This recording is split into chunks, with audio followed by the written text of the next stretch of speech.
तो गाँव वाले लास्ट क्लास में हमने स्पीड पढ़ा था, क्या पढ़ा था? स्पीड्स पढ़े थे, अरे पढ़े तो थे? क्या बात कर रहे हो? स्पीड पढ़ा था? स्पीड ऑफ साउंड पढ़ा था, क्या पढ़ा था? Speed of sound. किस का? वो लाप्लास वाला याद है? हाँ भैया। न्यूटन साहब की लड़ाई हुई थी। हाँ भैया। जीता कौन था?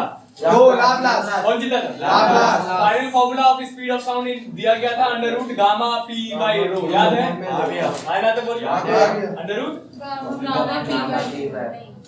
लाप्लास साहब ने यही तो बताया था कि v equal to under root gamma p by rho आएगा। हाँ भैया। बोला था कि नहीं बोला? बस। इसके बाद आज की जो हेडिंग है अपने पास वो है factors affecting the speed of sound. लिखना स्टार्ट करो। Factors affecting. तो गाँव वाले सुनो, आज क्या सुन रहे हो? अब बोलते रहना वैसे सुनो। क्या पढ़ेंगे आज हम? फैक्टर्स अफेक्टिंग छोटी मोटी चीजें जो है, क्या है ये? छोटी मोटी चीजें। इसे पढ़ना क्या है? पीएचडी के बारे में सुना आपने? पीएचडी हाँ वो करते हैं। द समझ रहे हो? सुन तो लो, आंखों से देखो यार प्लीज। The PhD वेफ। क्या पढ़ोगे? वेफ। याद करने के लिए बता रहा हूं, राइम बना रहा हूं। क्या कहते हैं इसको? हर्ष। द पीएचडी वेफ। द मतलब टी मतलब टेम्परेचर, टी मतलब टेम्परेचर। टेम्परेचर पे कैसे इफेक्ट होता है ये देखेंगे। पी मतलब सबको पता चल गया, ये प्रेशर होगा। और दूसरा एच मतलब नहीं ह्यूमिडिटी होता है। एच मतलब ह्यूमिडिटी और डी मतलब डेंसिटी। डी मतलब डेंसिटी। डब्ल्यू मतलब क्या होगा? विंड। डब्ल्यू मतलब विंड। नहीं चीटिंग। डब्ल्यू मतलब विंड। ए मतलब एम्पलीट्यूड। ए मतलब एम्पलीट्यूड और एफ मतलब फ्रीक्वेंसी। समझ गए? तो हम ये देखेंगे कि स्पीड ऑफ साउंड जो है वो इन सब पे कैसे डिपेंड करता है, कौन अफेक्ट करता है और कौन अफेक्ट नहीं करता। छोटी मोटी चीजें क्या है? छोटी मोटी चीजें तो आप अपनी मर्जी से चलाऊंगा मैं। ये लाइन बना रहा था ताकि आपको याद रहे। Temperature, pressure, humidity, density, wind, amplitude और फ्रीक्वेंसी। सबसे पहले हम देखेंगे प्रेशर। किसका देखेंगे? प्रेशर का। अपनी मर्जी चलाएंगे भाई साहब। इफेक्ट ऑफ प्रेशर देखेंगे। क्या देखेंगे? इफेक्ट ऑफ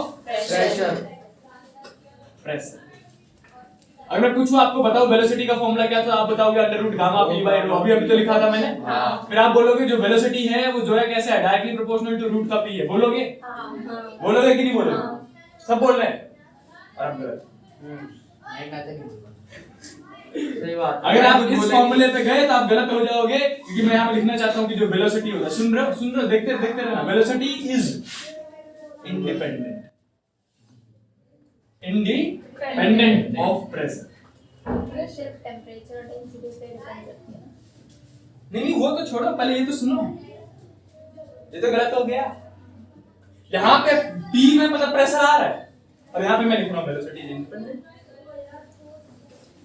कुछ तो गलत हो गया। सही बात है। रावल जिसने अपना ध्यान नहीं दिया वो था प्रेशर अपॉन में डेंसिटी। कौन था? Pressure upon. सिंपल सी बात है ना दादा, जब आप प्रेशर बढ़ाओगे तो गैस के मॉलिक्यूल पास आ जाएंगे, तो डेंसिटी भी तो बढ़ेगी। बढ़ेगी नहीं बढ़ेगी? अगर प्रेशर बढ़ाया हमने तो डेंसिटी बढ़ेगी। अगर मैंने प्रेशर को सुनते ना अगर मैंने प्रेशर को 2p कर दिया तो डेंसिटी भी 2 गुना बढ़ जाएगा। इनडायरेक्टली करके कितना? सेम। अगर मैं कहता हूं 3 गुना कर दिया प्रेशर तो डेंसिटी कितना? 3 गुना। फिर से करके सेम। अगर मैं कहता हूं प्रेशर को आधा कर दिया डेंसिटी भी कितना हो जाएगा? आधा। फिर से करके सेम। प्रेशर को जहां चेंज करोगे चेंज किसमें आ जाएगा? डेंसिटी और इक्वल चेंज आएगा। इसीलिए कैंसिल आउट हो गया। ये कांस्टेंट ये हमेशा कैसा रह जाएगा? कांस्टेंट। अगर ये कांस्टेंट रह गया ये बदतमीज तो पहले से कांस्टेंट है, यानी प्रेशर डिपेंडेंट ही नहीं। समझे? आया ना? तो आ गया। पहला ये तो पीछे बैठा डंडा का। हां तो राय समझ। कैसे मुंडी ये वाला कैसे हिला? मतलब इसका हाई होता है। एक्सेस का मतलब हाई होता है। ऐसे सीधा हुआ तो ना होता है। नो लाइक पहले आगे पीछे बैठेगा।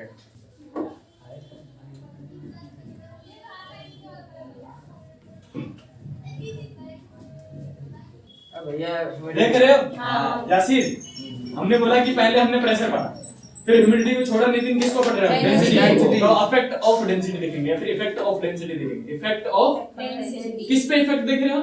साउंड। साउंड की स्पीड पे। किस पे? साउंड की स्पीड पे। सुन रहे? हां पक्का पक्का। क्या वेलोसिटी का formula under root gamma P by rho था? हां। At constant pressure. Constant pressure. अगर मैं प्रेशर चेंज ना करूं तब भी मैं डेंसिटी चेंज कर सकता हूं। ये मत बोलना प्रेशर चेंज करके डेंसिटी चेंज कर सकता हूं। यास्मीन हमने क्या किया, प्रेशर को कांस्टेंट, अनुराधा क्या किया, हमने जॉय क्या किया, प्रेशर को कांस्टेंट, गामा पहले से कांस्टेंट था नवीन और प्रेशर को भी कांस्टेंट कर दिया निखिल, तो ये पूरा कांस्टेंट हो गया है ना। तो अगर हम कांस्टेंट टर्म को हटा देते हैं तो क्या डायरेक्टली उसमें साइन लगता है, और क्या ये 1 अपॉन में रूट का डेंसिटी हो जाएगा है ना। तो बोल क्या इसका फॉर्मूला बना हुआ v1 अपॉन में v2 equal to 4 row 2 upon में रो 1 का रूट बनेगा, बनेगा कि नहीं बनेगा। क्या मैं इसमें कह सकता हूं कि velocity is inversely proportional to square root of density, ये लाइन खुली लिख देंगे, लिख लोगे ठीक है, चलो लिख ही देता हूं। बोलना जरा क्या लिखूंगा, velocity is inversely proportional to square root of density. बहुत बढ़िया, स्क्वायर रूट ऑफ डेंसिटी, समझ गए। अच्छा अगला भी देख लो, सुनो रुको रुको, चीटिंग नहीं करेंगे। अपने पास कौन सा था ये, दूसरा वाला है ना। पहले हमने किसका पढ़ा था, प्रेशर डिपेंडेंसी, दूसरा किसका पढ़ा, density inversely proportional to square root of density. तीसरा पढ़ेंगे टेंपरेचर, किसका पढ़ेंगे, टेंपरेचर। देखते हैं छोटी मोटी चीज। अनुराधा किसको पढ़ेंगे, टेंपरेचर को पढ़ेंगे। हम जो यार वही फॉर्मूला है, velocity equal to under root gamma P by rho, वही है velocity equal to gamma P by rho. Divya मुझे इसमें टेंपरेचर चाहिए, क्या चाहिए, टेम्परेचर। नवीन कैसे लाएंगे टेंपरेचर, आयुष कैसे मल्टीप्लाई और लाएंगे? डिवाइड करके नहीं वो इस तरह का। और टेंपरेचर टेंपरेचर कैसे ला सकते हैं, गामा पी बाय रो है, किसी को रिप्लेस करके टेंपरेचर ला सकते हो, प्रेशर को कैसे, नितिन कैसे, PV equal to NRT, ideal कैसे पूछा, गांव वाले भूल जाते हो, इसको क्या बोलेंगे, आइडियल, हमें पता है अकॉर्डिंग टू, बोलो सही, according to ideal gas equation. Ideal gas equation ने क्या कहा था, अर्थ क्या कहा था, पीवी इक्वल टू एनआरटी, एसिड क्या कहा था, पीवी इक्वल टू एनआरटी। तो यहाँ पे P निकालूंगा तो कितना हो जाएगा, एनआरटी हो जाएगा। इसको उठाया और इसमें डाला तो अपने पास दिव्या फॉर्मूला क्या बनेगा, under root gamma NRT upon में रो वी और रो भी आएगा, सही बात है। डेंसिटी इनटू में वॉल्यूम कुछ होता है, मास, तो velocity is equal to under root gamma NRT upon में मास, सही बात है। क्या मास ऑफ गैस कांस्टेंट रहेगा, क्या गामा पहले से कांस्टेंट है, क्या हम n को हमेशा 1 या फिर कांस्टेंट मान के चलते हैं, क्या r गैस कांस्टेंट है, क्या ये सारे कांस्टेंट है। Velocity is equal to directly proportional to square root of temperature, सही बात है। तो फिर टेंपरेचर बनाओगे, अच्छा अच्छा नहीं, v1 अपॉन में v2 is equal to v1 upon में v2 समझ गए इतना, हां यहां पे बोलो, यहां पे ये लाइन लिखोगे, velocity is directly proportional to square root of density, velocity temperature. Sorry velocity is directly proportional to square root of temperature. इसमें क्या था, velocity is inversely proportional to square root of density, आया ना। तो एक चीज और कराए तो 30 चौथा जगह बचा हुआ। तो गांव वालों वापस, प्रेशर पे डिपेंडेंसी नहीं होती, डेंसिटी पे under root square inversely proportional to square root of density, temperature पे directly proportional to square root of density, सही बात है। बचा कौन बीच में,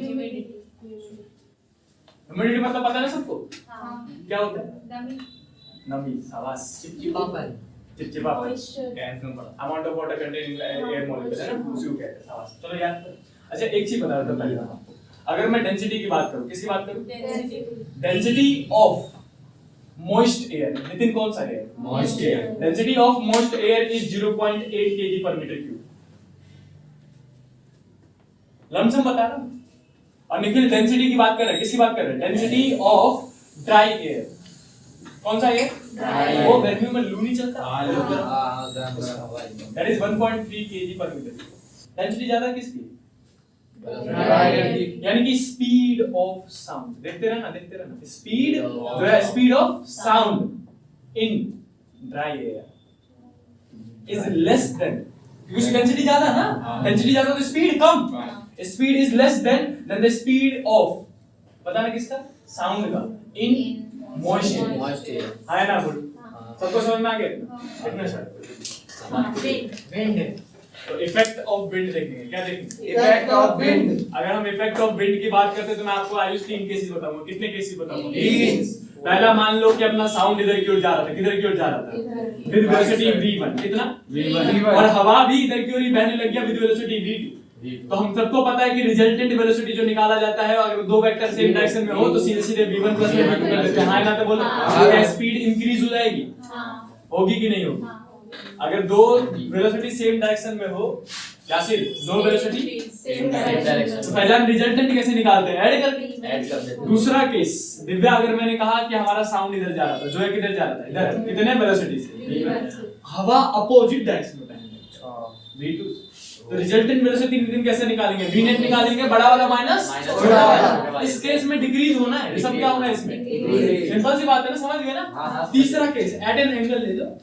मान लो कि हमारा साउंड जा रहा था इधर की ओर, कितने से? v1 कितने से? v1। हवा तिरछे में बहने लगी। हो सकता है हम इधर की ओर किसी को आवाज दे रहे हो और हवा इधर की ओर तिरछे में बहने लगी। समझ गए? तो जो ये वेलोसिटी है, क्या मैं इसका वेक्टर रिजोल्यूशन कर सकता हूं? एक कंपोनेंट इधर, एक कंपोनेंट इधर, है ना? तो क्या मैं इसको v2 cos थीटा कहूंगा और क्या मैं इसको v2 sin थीटा कहूंगा? क्या फिर भी अब जो रिजल्टेंट वेलोसिटी आएगा v नेट, वो v1 प्लस में v2 cos थीटा लिखा जाएगा, है ना? बोलो पक्का? क्या फिर से इंक्रीज हो जाएगा? इंक्रीज इसलिए हो जाएगा क्योंकि जो एंगल बनेगा वो 90 से कम बनेगा। कितना बनेगा? 90 से कम। हाँ ना? तो हाँ भैया। 90 से कम में चाहे कुछ भी आए, ये वैल्यू इंक्रीज नहीं होगी। होगी। अच्छा। नहीं लिखने मत जाओ, खत्म ही कर देते हैं। लेकिन नहीं भैया हाँ उसमें मतलब सेकंड वाले केस में बड़ा कैसे v1 कैसे पता चला बड़ा ही है? मैंने मान लिया। अच्छा माना है।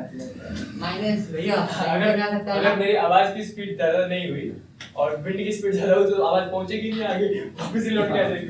सेकंड केस में माइनस में आ सकता है। सेकंड केस में माइनस नहीं, बड़ा वाला छोटा माइनस करना है, बड़े वाले से बड़ा वाला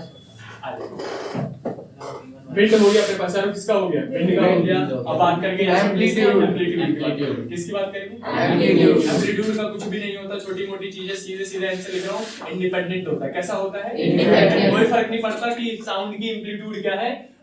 इंडिपेंडेंट, कोई फर्क नहीं पड़ता कि साउंड का एम्पलीट्यूड क्या है। अगर कम एम्पलीट्यूड वाला है तो भी सेम स्पीड से जाएगा, अगर ज्यादा एम्पलीट्यूड वाला है तो भी सेम स्पीड से। हाँ, अगर एम्पलीट्यूड बहुत ज्यादा हो जाए, समझ रहे हो? हाँ। तब चेंज आ सकता है। ये भी एक लाइन लिख लेना। इफ एम्पलीट्यूड, सुन रहे हो? पहले बात सुनते रहना। If amplitude is very large, then it may affect किसको? Speed of sound. समझ गए? हाँ ना? तो बोल। सिर्फ दो लाइनें थी इसमें। अगर तीसरी लास्ट बात कर लेते हैं। निखिल किसकी बात कर रहे हैं? लास्ट फ्रीक्वेंसी की बात कर रहा है। किसकी बात कर रहे हैं? हर्ष फ्रीक्वेंसी की बात कर रहे हैं। किसकी बात कर रहे हैं? फिर से सीधे सीधे लिख रहा हूं। इंडिपेंडेंट होता है। क्या होता है? इंडिपेंडेंट।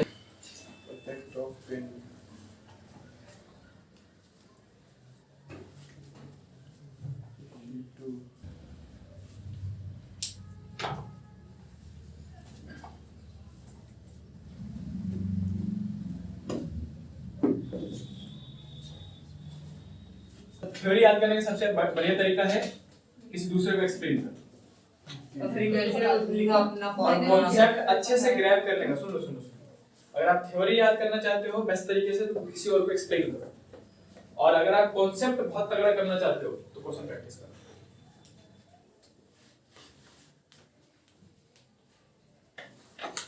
देख लिया?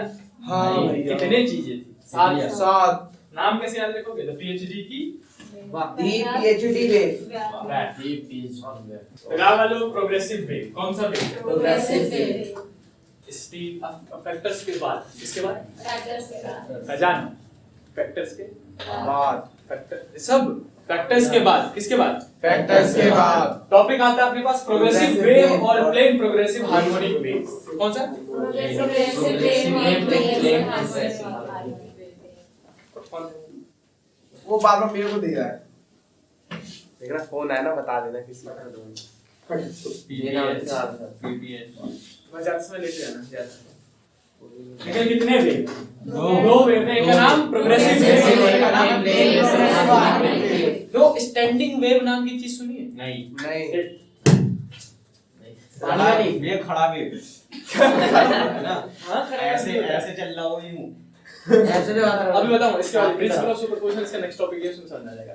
पता है वेव ना हमें दिखता कैसा है उसके हिसाब से दो टाइप में बांट रखे। कितने टाइप बांट रखे? दो टाइप में। एक का नाम होता है प्रोग्रेसिव वेव, एक का नाम होता है स्टैंडिंग वेव। एक का नाम होता है प्रोग्रेसिव वेव, एक का नाम होता है स्टैंडिंग। प्रोग्रेसिव वेव मतलब वो वेव जो चलता हुआ नजर आए, जो चलता हुआ नजर जो आए। एक जगह से दूसरी जगह जा सके उसको हम प्रोग्रेसिव वेव कहते हैं। A wave that can travel from one place to Another place. A wave that can travel from one place to Another place. is called Progressive wave. इसमें स्टैंडिंग वेव होता है। कौन सा वेव होता है? Standing wave। अभी superposition में पढ़ोगे आप स्टैंडिंग वेव कब बनता है। एक्चुअली मैं बता देता हूँ सुनो। वो क्या होता है कि मान लो दो वेव आ रहे हो। कितने वेव आ रहे हो? दो wave। इधर से भी एक वेव आ रहा है और इधर से भी एक वेव आ रहा यहाँ पे खड़े हो है। गए। जब दोनों वेव ऐसे करके मिलते हैं तो मिले और एक दूसरे को आर पार करते हुए जाएंगे तो आपको इतना रीजन वेव स्टैंडिंग दिखेगा। नहीं दिखेगा। नहीं समझे? नहीं समझे? वो ट्रेन वाला सही ना? ट्रेन वाला ट्रेन। एक ट्रेन इधर से आ रहा है, एक ट्रेन जब तक जैसी ट्रेन मिले जैसी ट्रेन तो जब तक एक दूसरे को पूरा क्रॉस ना करके मिले यहाँ पे सामने ट्रेन दिखता है। सेम चीज है। एक वेव इधर से आ रहा है और एक वेव इधर से आ रहा है। दोनों की फ्रीक्वेंसी सेम है यानी कि दोनों सेम स्पीड से मूव करेंगे। तो जब जब एक दूसरे को क्रॉस कर रहे होंगे तो मुझे यहाँ पे लाइनिंग दिखती रहेगी। हाँ दिखती रहेगी। हाँ इसको स्टैंडिंग वेव। अच्छा क्या कहते हैं? Standing wave। तो स्टैंडिंग वेव और प्रोग्रेसिव वेव याद रखना। प्रोग्रेसिव वेव मतलब क्या होता है? वो One वेव place जैसे से जो हम दूसरे स्पीड जा सके। Simple it is. डेफिनेशन खुद लिख लोगे? हाँ या ना बताओ? हाँ, लिखेंगे। डेफिनेशन खुद लिखोगे गांव वालों। और सुनो जो प्रोग्रेसिव वेव है कौन सा वेव?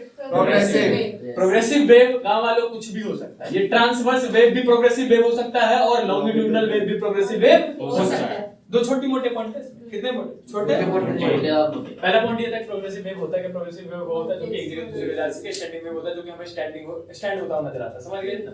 प्रोग्रेसिव वेव में दोनों वेव आते हैं, ट्रांसवर्स वेव भी आते हैं और लॉन्गिट्यूडिनल वेव भी आते हैं। कोई घबराया था? अब प्लेन प्रोग्रेसिव हार्मोनिक वेव किसको कहते हैं? सो ट्रांसवर्स वेव लेके समझा रहा हूं। क्या लेके समझा रहा हूं? Transverse wave. वो ट्रांसवर्स वेव ऐसा देखा है? लेकिन देखा ऐसे करके ऐसे perpendicular। अगर अगर अगर सुन के हार्मोनिक मतलब क्या? Simple SHM. हाँ साइन ऑफ कॉस की फॉर्म में। समझ गए? हाँ। तो अगर अगर कोई वेव जो है जब वो एक जगह से दूसरी जगह ट्रेवल कर रहा था, अगर कोई वेव जो है अगर कोई वेव एक जगह से दूसरी जगह ट्रेवल अगर कोई वेव एक जगह से दूसरी जगह ट्रेवल कर रहा था तो वो जो पार्टिकल है मीडियम को उसको तो डिस्टर्ब करता हुआ जाएगा ना। हाँ। जब डिस्टर्ब करता हुआ जाएगा तो अगर वो पार्टिकल अपने मीन पोजीशन मतलब एक्चुअल पोजीशन पे एसएचएम करने लगते, क्या करने लगते? SHM। तो इस वेव को हम प्लेन प्रोग्रेसिव हार्मोनिक वेव। अगर जिन पार्टिकल को डिस्टर्ब किया गया अगर वो पार्टिकल एसएचएम परफॉर्म करने लग जाए, क्या करने लग जाए? SHM। तो उस पूरे वेव को क्या बोलेंगे? प्लेन प्रोग्रेसिव हार्मोनिक वेव बोलेंगे। Harmonic wave. Plane progressive harmonic. तो प्लेन मतलब क्या? नॉर्मल वेव है। प्रोग्रेसिव मतलब एक जगह से दूसरी जगह जा रहा था। हार्मोनिक मतलब उसने अपने पार्टिकल को एसएचएम करवा दिया। ये मतलब एको। समझ गए? एको दूसरी चीज होती ये है। एको गूंज होती है ना सर? हाँ, वो उसमें रिफ्लेक्शंस ऑफ फ्रीक्वेंसीज होती है, वो अलग बात है। अभी ये समझ में आया? हाँ भी आ गया। पक्का आ गया। नवीन को नहीं आया, निखिल को नहीं आया। वापस ये ट्रांसवर्स वेव लेके समझाया था। अब लॉन्गिट्यूडिनल वेव लेके समझाया था। तो कोई सा भी ऐसा वेव जो एक जगह से दूसरी जगह जाए, अनुराधा उसको हम क्या कहते हैं? प्रोग्रेसिव वेव कहते हैं। क्या कहते हैं? चारों वो वेव जो एक जगह से दूसरी जगह जा सके उसको प्रोग्रेसिव वेव कहते हैं। समझ गए ना? हाँ भी। अब हार्मोनिक वेव किस में जोड़ेंगे? वो वेव जो एक जगह से दूसरी जगह तो जा ही रहा हो, एक जगह से दूसरी जगह जा ही रहा होगा। लेकिन जब वो जा रहा होगा तो जो मीडियम के पार्टिकल उसके रास्ते में आएंगे उसको डिस्टर्ब तो करेगा। डिस्टर्ब करेगा तो दो तरीके से डिस्टर्ब कर सकता है, तो परपेंडिकुलरली कर सकता है, फिर पैरेलल एंटी पैरेलल कर सकता है। याद है? हाँ, ये याद। परपेंडिकुलरली कर रहा है तो कौन सा वेव होगा? ट्रांसवर्स। पैरेलल एंटी पैरेलल कर रहा है Longitudinal।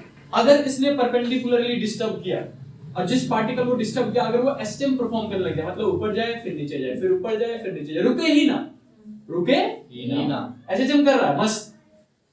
अगर वो पार्टिकल एसएचएम करने लग गया तो इस वेव को जिसकी वजह से ये एसएचएम कर रहा है उसको हम प्लेन प्रोग्रेसिव हार्मोनिक वेव कहते हैं। वापस समझ गए? ये वाला पार्टिकल ले लो। अब इसमें पैरेलल एंटी पैरेलल आते मारेगा कि नहीं मारेगा? तो ये पहले पीछे जाएगा, फिर वापस आएगा मीन पोजीशन पे, फिर एक्सट्रीम पे जाएगा, फिर मीन पे आएगा। फिर अगर ये ऐसे करके एसएचएम करने लग जाए, करने लग गए ना पार्टिकल, अगर एसएचएम करने लग जाए तो उस वेव को जिसकी वजह से ये एसएचएम हो रहा है उस वेव को हम क्या बोलेंगे? Progressive wave. Plane progressive harmonic wave. क्या बोलेंगे? Plane progressive harmonic wave. मतलब सबको समझ में आया? हाँ भी। अब जो प्लेन प्रोग्रेसिव हार्मोनिक वेव है उनके इक्वेशन दिए जाते हैं। मैं बेसिक इक्वेशन लिख रहा हूं। y मतलब है position of the particle, y मतलब है पोजीशन ऑफ द पार्टिकल। थोड़ा समझाने की कोशिश करता हूं। ये देख लो, मान लो ऐसे करके ले लिया हमने, ले लिया, एक लिया बस। तो ये जो पार्टिकल है वो पहले ऊपर जाएगा, एम्पलीट्यूड a लेगा, कितना लेगा? A। फिर नीचे आएगा, एम्पलीट्यूड a लेगा, कितना लेगा? A। और फिर ऊपर जाएगा, एम्पलीट्यूड एसएम करता रहेगा।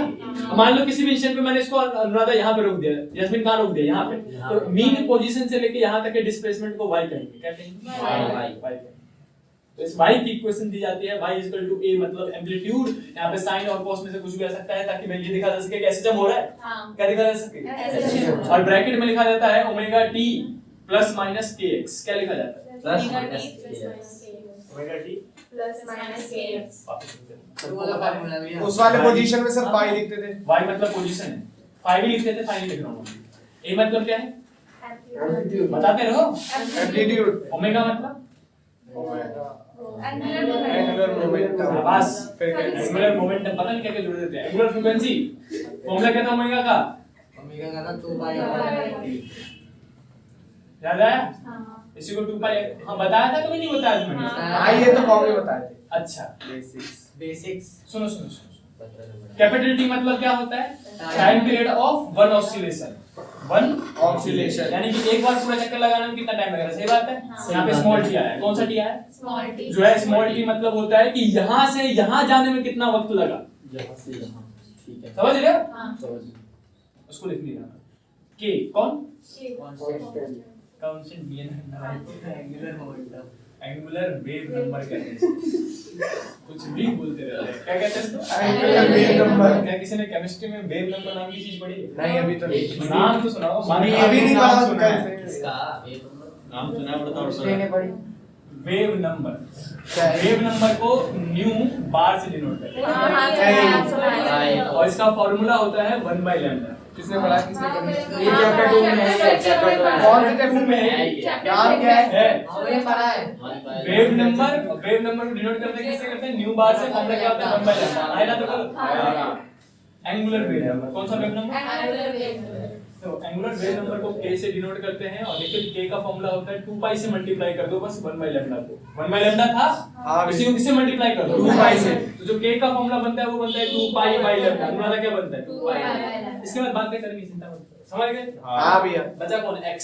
कौन? X। x मतलब यहाँ पे होता है नहीं स्पीड। डायरेक्शन। कौन? Direction of wave. वेव किस डायरेक्शन में जा रहा है? अगर वो x एक्सिस में जा रहा है तो x लिखेंगे, y में जा रहा है y लिखेंगे, z में जा रहा है तो Z लिखेंगे। जो किस में लिखेंगे? जब में जा रहा है। जिसमें जा रहा होता है वो यहाँ लिखा रहता है। समझ गए? हाँ भैया। बीच में फंसा कौन? Yasir plus plus minus. Minus अगर यहाँ पे देखो प्लस माइनस में से एक ही चीज लिखी होगी, या तो प्लस लिखा होगा या फिर माइनस माइनस। माइनस लिखा होगा। यास्मीन या तो प्लस लिखा होगा या ये तो तो माइनस अगर यहाँ पे प्लस लिखा है इसका मतलब किस डायरेक्शन में जा रहा है? इधर x में प्लस x और माइनस में जा रहा है तो माइनस x। तो गाँव वालों यहाँ पे उल्टा है। जोया ने बोला कि अगर ये प्लस में जा रहा है तो मतलब प्लस के x एक्सिस में जा रहा है और माइनस में जा रहा है तो माइनस के और इसने जोया की बात सुन ली। इसने बोला अपने जोया ने बोल दिया अब नहीं मानूंगा। अब नहीं प्लस मतलब मैं माइनस के एक्सिस में जाऊँ हाँ भैया और माइनस मतलब मैं पॉजिटिव के एक्सिस में जाऊँ। जोया ने बोला कैसे? जोया ने नहीं बोला तो मान जाता है ये मजाक नहीं है, सच में ऐसा ही होता है। अगर यहाँ पे ऐसा लिखा हो y = a sin omega t plus में लिखा है और kx लिखा है आपका, ऐसा समझ गए? तो आप खुद समझोगे जहां प्लस आ गया इसका मतलब कि माइनस के x एक्सिस में जा रहा है। किस में जा रहा है? माइनस में। माइनस के हाँ प्लस मतलब माइनस के एक्सिस में जा रहा है। और मैं नितिन कह दूं कि a sin ओमेगा t और माइनस का kx लिखा हो इसका मतलब वो किस में जा रहा है? तो पॉजिटिव प्लस में x जा रहा है। एक्सिस में जा रहा है।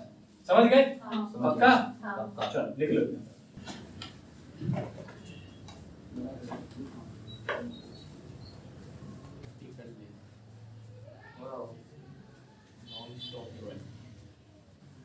एंगुलर वेव नंबर लाइन थी कि tomorrow is the first day of my rest of the life. ये कोई हंसी का इसमें गलत बातें कर रहे हो आप ये। नहीं सच बता रहा हूं मैं।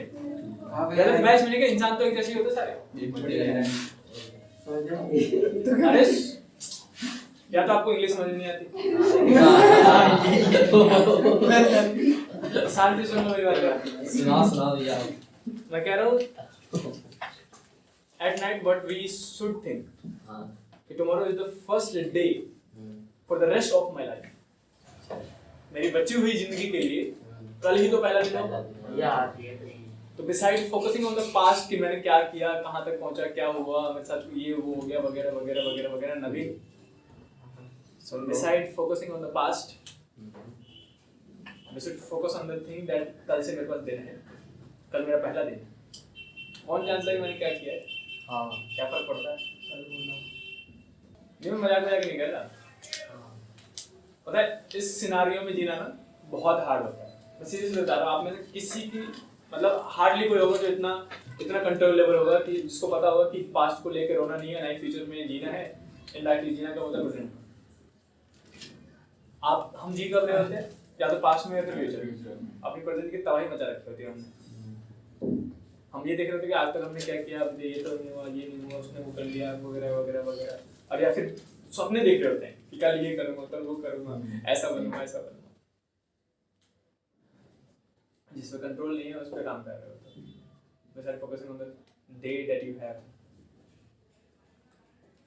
मेरे पास हर रोज सुबह से लेकर शाम तक का वक्त मिलता है। अगर मैं उस दिन में दबा के काम करूँ ना भाई, सब मन लगा के, जो भी मुझे करना है, अगर वो मेरे लिए पढ़ाई है तो पढ़ाई, अगर मेरे लिए काम है तो काम, अगर मेरे लिए गोल सेटअप है तो गोल सेटअप, या फिर मेरे लिए जो भी है। अलग अलग पर्सन के अलग अलग परसेप्शंस होते हैं। तो अगर आप हर रोज अपना बेस्ट दोगे ना,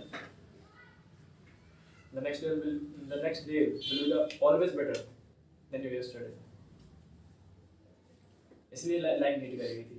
लाइन थी कि tomorrow is the first day of my test for the rest of my life. मेरा पहला दिन मेरा वो दिन नहीं था जिस दिन मैं पैदा हुआ था, बिल्कुल नहीं। अब क्या है, अब तो मेरे लिए पहला दिन कल है, सच में। अब तो मेरे लिए पहला दिन कल है, वो तो बीत गए। बचपन से इतना बड़ा हो तो गया, अब तो वो हाथ में थोड़ी ना है। हाथ में क्या है, कुछ या तो आज का दिन या फिर कल का दिन जो मेरा पहला दिन काउंट होगा। अगर मैं रात में सोच रहा हूँ तो समझ में आया? आ गया अच्छी लगी बात। मैं कौन सी जगह है? जाओ ढूंढो, सारी चीजें मेरे से पूछो। और ये नॉलेज मैंने अपने 9th 10th में ली थी, नालायक को। अपने 9th 10th में पढ़ा। भैया आपको टीचर मिल जाता है। आपको भी तो ये सारी बातें बताई गई होंगी ना पहले, जैसे आप हमें बता रहे हो। नहीं, मैंने ढूंढी। तो अलग बात है। मैं आपकी तरफ फॉर्च्यून नहीं था। भैया छाप मारो। मतलब भाग्यशाली नहीं था। मुझे बता रहा तो क्या वाले हो, हमने क्या पढ़ा आज? सबसे पहला पढ़ा कि स्पीड किन चीजों पे डिपेंड है। स्पीड किन चीजों पे डिपेंड है? सात फैजान, सात चीजों पे डिपेंड है। कितने चीजों पे? सात। सबको समझना है। हाँ। दो टाइप के वेव थे, कितने टाइप के? दो टाइप। एक का नाम था प्रोग्रेसिव वेव, एक दूसरी जगह जाए और प्लेन प्रोग्रेसिव हार्मोनिक वेव, जिसमें पार्टिकल ऐसे चल। क्वेश्चन देख लिया सबने? हाँ या ना? तो हाँ भैया। क्वेश्चन क्या था? y = a sin omega t plus minus kx। आगे नहीं था। हाँ। इसी को मैं अगर इससे कंपेयर कर दूं a sin phi से, किससे? sin phi से। phi मतलब यहाँ पे फेज डिफरेंस मान रहा हूँ। तो अगर मैं इन दोनों क्वेश्चन को कंपेयर करूं तो phi = क्या omega t plus minus kx लिखा जा सकता है? हाँ या ना बताओ? एक मिनट। हाँ ना तो बताओ। हाँ भैया सही है। मान लो क्या ये एंगल है ना, तो ये पूरा एंगल ही तो होगा। हाँ। साइन के आगे जो भी लिखा है वो क्या एंगल ना? एंगल को किससे डिनोट कर दिया? फाई से। या तो चाहे थीटा से डिनोट करूं या फिर फाई से डिनोट करूं। है ना? तो बोल। और यहाँ पे जो फाई है वो डायरेक्टली फेज डिफरेंस है। क्या है?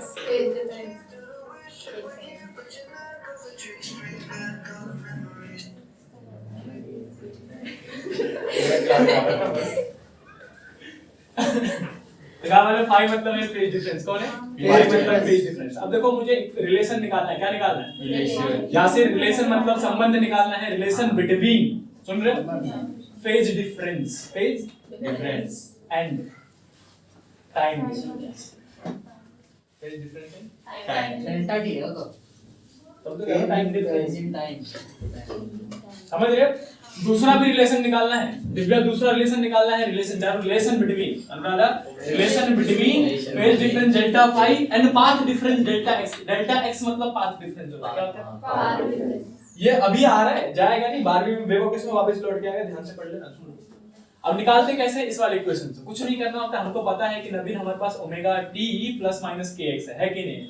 Bye differentiating both side, by differentiating both side with किससे? डेल्टा टी से। मुझे डेल्टा टी चाहिए ना, तो डेल्टा टी से डिफरेंशिएट कर दूंगा। यहाँ पे डेल्टा फाई देखो, वही तो लिखा है। देखो किसी को डिफरेंशिएट कैसे करते हैं? dy dt ऑफ फाई लिखते हैं। हाँ। तो मैं इसी को अब चाहे ये वाला डेल्टा लिखूं चाहे ये वाला डेल्टा लिखूं, बात तो बराबर ही है ना? हाँ भैया बराबर, दोनों ही डेल्टा होता है ना। देखो हाँ भैया पता है। तो जब मैं ये लिख रहा हूँ उसका मतलब ये समझना कि ये लिख रहा हूँ। चलो फिर से एक लिख के दिखाता हूँ। dy/dt लिखा ऐसे करके, इधर क्या करोगे, dy dt करोगे किसका, पूरे ओमेगा t प्लस में kx का करोगे, हाँ या ना बताओ, करोगे। हाँ भैया। क्या मैं इसको ऐसे लिख सकता हूँ, डेल्टा फाई अपॉन में डेल्टा t लिख सकता हूँ। अब देखो ये इसके पास भी जाएगा, इसके पास भी जाएगा, डिफरेंशिएशन किससे चल रहा है, टाइम से। यहाँ पे k भी कांस्टेंट हो गया टाइम के लिए और x भी कांस्टेंट, डायरेक्शन 0 समझ गए। फिलहाल के लिए तो पाथ डिफरेंस, मतलब इसका जो वेरिएबल नहीं है, यहाँ पे वेरिएबल कौन है, x, और x से मैं कर नहीं रहा, तो इनडायरेक्टली मैं इसको पूरा क्या मानूंगा, 0। ये पूरा डिफरेंशिएशन डिफरेंशिएशन होना किसका है, जिसमें वेरिएबल टर्म है, ओमेगा आ जाएगा, ओमेगा बाहर जाएगा, dy dt हो जाएगा, हो जाएगा। डिफरेंशिएशन कैंसिल काटना तो नहीं चाहिए, डिफरेंशिएशन करके हम कितना कर देंगे, 1 ओमेगा। पता है ना इसको, पावर 1 माइनस 1 0 भी हो जाएगा। तो delta phi by delta t omega. Is equal to omega, सही बात है। वापस सुनो, delta phi is equal to delta t इधर जाएगा, ओमेगा डेल्टा t, सही है। क्या अभी अभी मैंने कुछ ऐसा फॉर्मूला पढ़ा था, Anuradha, omega is equal to 2 pi by t होता है, पढ़ा था। हाँ भैया। सिंस हमने ये फॉर्मूला पढ़ा था, पढ़ा था ना, हाँ भैया पढ़ा था। 2 पाई बाय t भी पढ़ा था, 2 पाई न्यू भी पढ़ा था, अभी अभी तो लिखा था। तो ओमेगा की जगह में निखिल क्या लिखेंगे, 2 पाई का 2 पाई, t का t और डेल्टा t, समझ गए। डेल्टा फाई मतलब फेज डिफरेंस है, डेल्टा t मतलब टाइम डिफरेंस है, कैपिटल T मतलब time one cycle. Relation period of 1 cycle. Phi का फॉर्मूला था omega t plus minus kx था, बाय डिफरेंशिएटिंग, बोला जाना both side with delta x, with चाहे ये वाला डेल्टा x लिखूं चाहे डेल्टा x, ये वाला नहीं, सुनते रहना। भाई dy dx कर रहा हूं, इस बार क्या कर रहा हूं, dy dx किसका, फाई का, तो dy dx होगा किसका, पूरे का ना, omega t plus minus kx का होगा। क्या इस बार इसका कोई वेरिएबल नहीं लग रहा है, तो ये डिफरेंशिएशन 0, ये हो जाएगा 0, बचेगा किसका, इसका, तो k बचा और dy dx करोगे, हाँ या ना हाँ बताओ, भैया। इसका डिफरेंशिएशन कितना हो जाएगा, 1। यहाँ पे क्या डेल्टा फाई अपॉन में डेल्टा x लिख दूं, ये वाला डेल्टा फाई अपॉन में delta x is equal to क्या बचेगा, सिर्फ k बचेगा, देख लो बचेगा। अगर मैं delta phi is equal to निकालता हूं तो k डेल्टा x बचेगा, बचेगा। क्या किसी ने अभी अभी k इज इक्वल टू कोई फार्मूला पढ़ा था, कौन सा वाला? 2 पाई बाय लैम्डा, हाँ भैया पढ़ा इससे है। पहले बताया था, इससे जस्ट पहले बताया था। हाँ भैया। हाँ भैया ये निकला है। Phase difference, path difference, wavelength, ठीक है।